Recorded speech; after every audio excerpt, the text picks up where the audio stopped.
Assalamualaikum warahmatullahi wabarakatuh. Perkenalkan kami dari kelompok 9 yang beranggotakan saya sendiri Neng Yuni bersama rekan saya Nova Lutfi Fatul Aziza akan mempresentasikan hasil diskusi kami mengenai sistem pembelajaran BES TIK. Pada poin pertama, saya akan menjelaskan mengenai pengertian sistem pembelajaran BES TIK. Untuk mewujudkan interaksi yang saling mempengaruhi antara peserta didik dengan pendidik, salah satunya yaitu dengan menggunakan sistem pembelajaran BES TIK. Pembelajaran berbasis TIK merupakan suatu sistem pendidikan di mana proses belajar mengajar berlangsung dengan memanfaatkan teknologi informasi. Dalam konteks ini, pendidik dan peserta didik harus sama-sama menguasai instrumen teknologi informasi yang digunakan di dalam pembelajaran agar proses belajar mengajar dapat berlangsung.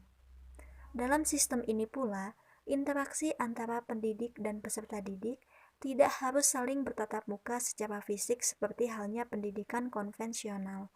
Mereka bertemu dalam ruang teknologi informasi atau disebut dengan internet dengan memanfaatkan suatu media yang disebut komputer. Adapun media yang digunakan seperti internet, CD atau DVD yang mampu menyimpan bahan ajar berupa bahan ajar cetak maupun non-cetak. Poin yang kedua, mengenai faktor pendukung sistem pembelajaran BES TIK.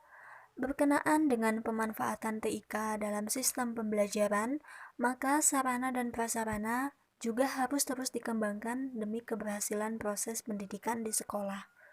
Karena sarana prasarana merupakan salah satu unsur terpenting dalam sumber daya pendidikan yang harus terus mengikuti perkembangan zaman yang semakin pesat. Adapun faktor pendukung tersebut antara lain komputer desktop, notebook atau laptop khususnya bagi guru, akses internet, jaringan internet sekolah atau wifi, sound system ruangan, dan lain sebagainya. Lanjut pada poin yang ketiga mengenai latar belakang sistem pembelajaran BES TIK. Sebelum adanya TIK, manusia tentunya membutuhkan komunikasi di antara sesamanya untuk dapat berkomunikasi. Awal pertama dengan melukis bentuk atau menggambar di dinding gua dengan isyarat tangan, isyarat asap, isyarat bunyi, huruf, kata, kalimat, tulisan, surat, sampai dengan telepon dan internet. Bentuk pengembangan TIK yang paling modern dan yang kini digunakan oleh miliaran penduduk di seluruh dunia adalah internet. Adapun kaitannya dengan pendidikan seperti yang telah dikemukakan oleh Eric Ashby bahwa perkembangan TIK telah menimbulkan 4 revolusi. Revolusi pertama terjadi ribuan tahun yang lalu sejak masyarakat membedakan tanggung jawab orang dewasa dan tugas mendidik para pemuda beralih dari orang tua kepada guru dan dari rumah ke sekolah. Revolusi kedua terjadi dengan dipergunakannya bahasa tulisan yang digunakan sebagai sarana pendidikan. Sebelum itu, pendidikan berlangsung secara lisan. Lanjut revolusi yang ketiga berlangsung dengan ditemukannya teknik percetakan yang kemudian memungkinkan tersedianya buku secara meluas. Dan revolusi yang keempat atau revolusi yang terakhir ditandai dengan perkembangan elektronik terutama dalam bentuk radio, televisi, pita rekaman, dan komputer. Sehingga dalam sistem pembelajaran BES TIK digunakan untuk keperluan belajar secara terbuka atau open learning dan belajar jarak jauh atau distance learning, serta dalam era cyber dewasa ini berkembang belajar secara elektronik dengan menggunakan fasilitas internet. Mungkin itu yang dapat saya sampaikan. Untuk materi selanjutnya akan dijelaskan oleh rekan saya Nova.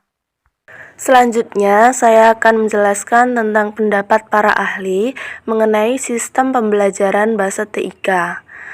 Menurut Munir menyebutkan bahwa ada 2 persepsi, yaitu electronic based learning. yang merupakan pembelajaran yang memanfaatkan TIK, terutama perangkat yang berupa elektronik.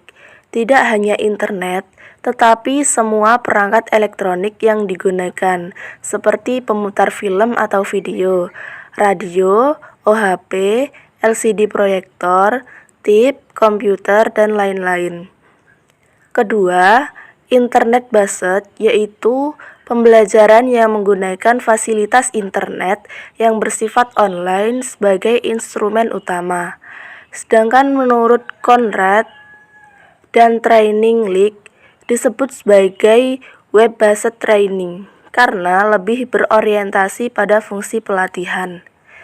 WBT adalah sebuah praktik pembelajaran yang terintegrasi melalui internet sehingga pembelajaran dapat secara langsung mengakses kompetensi apa saja yang secara spesifik akan dipelajari sebagai dengan level belajarnya. Dari berbagai pendapat tersebut, dapat ditegaskan bahwa e-learning merupakan pembelajaran yang menggunakan fasilitas kecanggihan TIK yang memberikan kemudahan bagi pengguna untuk belajar mandiri, di mana saja, kapanpun, sehingga dapat mendorong mereka senang belajar dan berupaya meningkatkan kompetensi belajarnya. Selanjutnya yaitu relevansi adanya sistem pembelajaran bahasa TIK dengan pembelajaran saat ini. Integrasi teknologi informasi ke dalam dunia pendidikan telah menciptakan pengaruh besar. Dengan memanfaatkan kecanggihan teknologi informasi, mutu dan efisiensi pendidikan dapat ditingkatkan. Sistem pembelajaran yang digunakan oleh pendidik dapat dikatakan tepat atau baik apabila pelaksanaan program pembelajarannya memenuhi 3 kriteria, yaitu daya tarik, daya guna atau efektivitas, dan hasil guna. Untuk mewujudkan semua itu, maka antara guru dan siswa membutuhkan media, sehingga terjadi interaksi yang saling mempengaruhi. Salah satunya adalah dengan menggunakan sistem pembelajaran berbasis teknologi informasi dan komunikasi. Pentingnya teknologi dalam pendidikan meliputi kesetaraan pendidikan, sumber motivasi, masa depan, sosial, dan lain sebagainya. Demikian yang bisa kami sampaikan, kurang lebihnya kami mohon maaf. Akhiran, wassalamualaikum warahmatullahi wabarakatuh.